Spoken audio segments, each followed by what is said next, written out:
tonight, Nancy Pelosi refusing to condemn Ilhan Omar. She actually said she didn't think Omar's tweets were intentionally anti-Semitic. Really? I mean, do I have to remind Speaker Pelosi that this was hardly the first anti-Semitic incident from the freshman congresswoman? I mean, come on, at some point, after what has now clearly become a pattern of behavior, you gotta admit what it actually is, right? Let's be honest. Because no one believes that Ilhan Omar is doing this unintentionally. Shame on the Democrats for not calling out this hate. They spent so much time going after Donald Trump, accusing him of hate speech, accusing him of racism, and yet they refuse to call out the likes of this congresswoman from Minnesota, Ilhan Omar, who has made basically her hatred of Israel abundantly clear to the world. The Democrats refuse to call out the hate speech of Louis Farrakhan, a man who has said such despicable things about Jews that he ought to be completely ostracized by the entire world. And yet, he is held up as a leader by the likes of the women that organized the so-called Women's March. Come on, the left complains about hate speech, right? They're telling high school students they can't wear the MAGA red hats. They're accusing students that dared to post Trump signs on college campuses of hate speech. For goodness sakes, colleges were out there banning Trump signs during the presidential election. The candidate that has been chosen as the Republican nominee, it's hate speech to say you support him?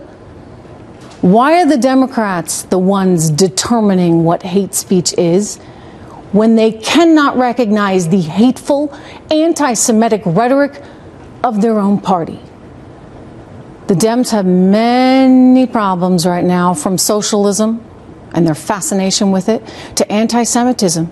And if they continue on this path, they should be shunned, entirely shunned by all of America. Israel is, will, and should always be our ally. And we're lucky as a nation to have so many extraordinary Jewish Americans. So my advice to Nancy Pelosi tonight, be very careful of this moment. Show some leadership, please, and call Omar's rhetoric out for what it really is. Nicolas Maduro's regime has just detained another journalist, 29-year-old American Cody Weddle. He's a reporter for Local 10 in Miami, and he'd been living in Caracas for nearly 5 years. The State Department tonight is calling for his immediate release. I just spoke moments ago with Alexandra Forseth. Her father is one of the men being held captive by Nicolas Maduro in Venezuela, along with 4 other American citizens. And Alexandra told me the same counterintelligence group in Venezuela that picked up her dad raided Cody's home and took him. All of this as Nicolas Maduro continues to issue threats against Juan Guaido, the man the free world recognizes as president of that country. I'll tell you, Juan Guaido has emerged as a superstar in Venezuela. Really, a superstar. And tonight, he's out there calling on all Venezuelans to launch a national strike to show their displeasure for the Nicolas Maduro government. The question really now at this point is, how long until Maduro goes, right? When does this socialist dictatorship actually fail once and for all? Joining me right now, Chairman of the Institute for the Study of War, Fox News Senior Strategic Analyst, retired 4-star General Jack Keane. General, good to see you, as always. Yeah, good to see you. What is it going to take? I mean, how does this progress here? Because Nicolas Maduro is hanging on, and yet we're issuing sanctions. He's been financially cut off from the free world, yet he's still there.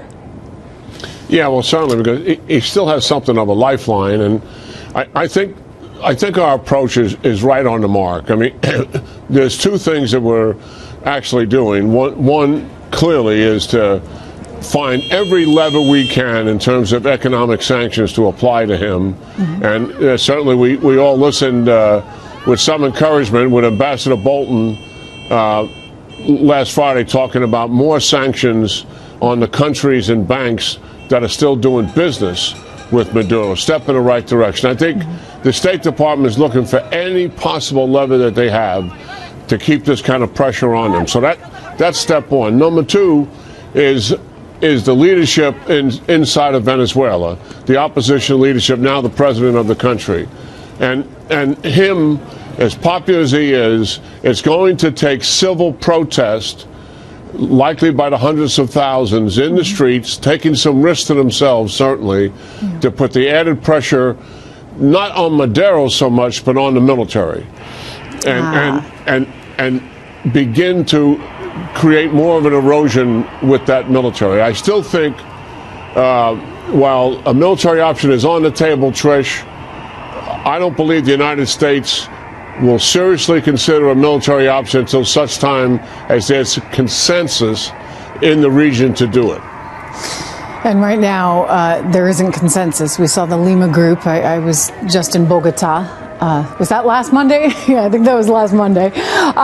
In Bogota, and the Lima group said, look, we don't want to see this military action there. But that makes sense to me, General. Who wants to go straight to that, right? And you and I have talked about this before. You would rather be in a position of being able to use sanctions and an economic force rather than actually have to use real force. But I guess the question is, at what point does the population say, okay, enough? Because let's not forget, when there's sanctions, right, it's not just Maduro who's hurting, it's the people. Yeah. Well, I think if you get the civil protests at the level that they should be at, and he unleashes the military on that. He's kind of held his military back because I think he doesn't want them to be directly involved in harming the people. He's used his goons, largely his paramilitary force, and some of his police to do it.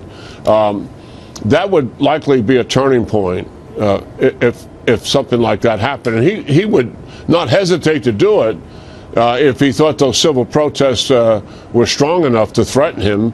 Then he would use force, just like Assad used force, like right? The Iranians have used force. Those paramilitary groups, those thugs that ride around on their motorcycles with their guns and actually have hurt a lot of people and intimidated a lot of people. I mean, they're using fear as a tactic. Fear and food, by the way, because, the only way you get to eat in Venezuela right now is if you say you're going to support that regime.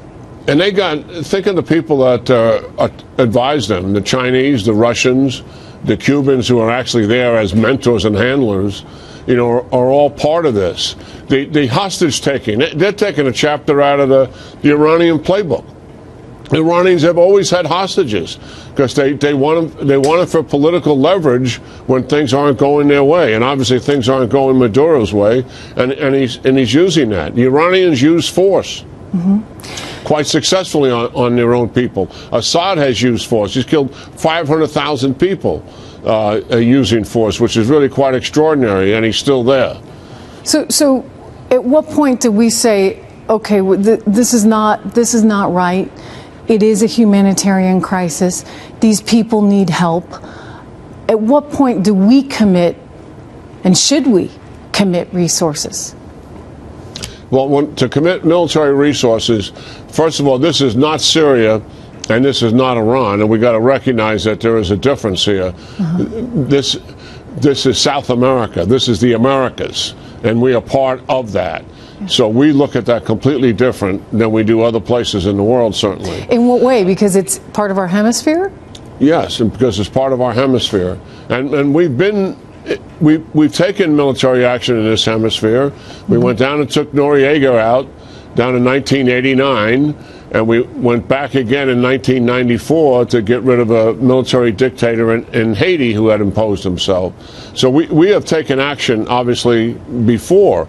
But I think in consult with the other countries in the region, when the consensus is achieved that, well, nothing else is going to work, then the United States is likely, in concert with them, to take some action. But we're not there yet. Yeah, hopefully we won't ever need to be there. Hopefully Maduro will know what's good for him and exit stage left. General Keane, it's very good to see you tonight. Thank you so much. And I have some good news, everyone. I can confirm for you right now that Cody Weddle has been freed.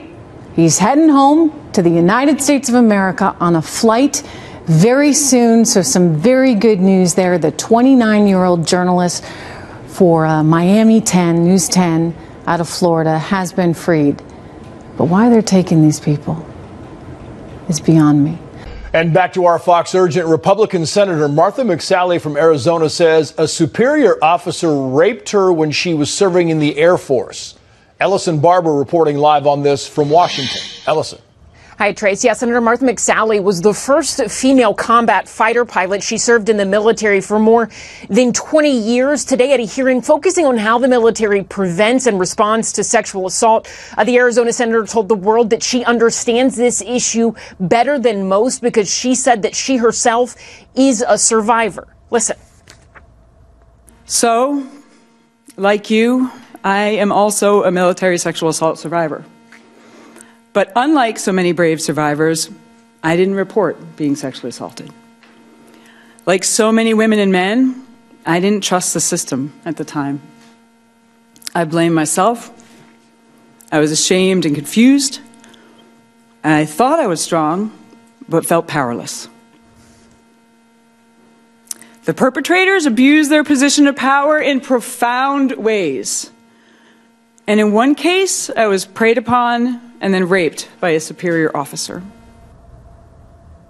McSally went on to say that she shares the disgust of many, that things need to be better, that this is personal to her as both a former commander and also a rape survivor. She went on to say that she does not take this position lightly. And as there are these discussions going on Capitol Hill about the chain of command and how these sorts of issues are dealt with, she says this: we cannot command change from the outside alone. It must be deployed within. She went on to say this, quote, to that end, I very strongly believe that the commander must not be removed from the decision-making responsibility of preventing, detecting, and prosecuting military sexual assault. Trace?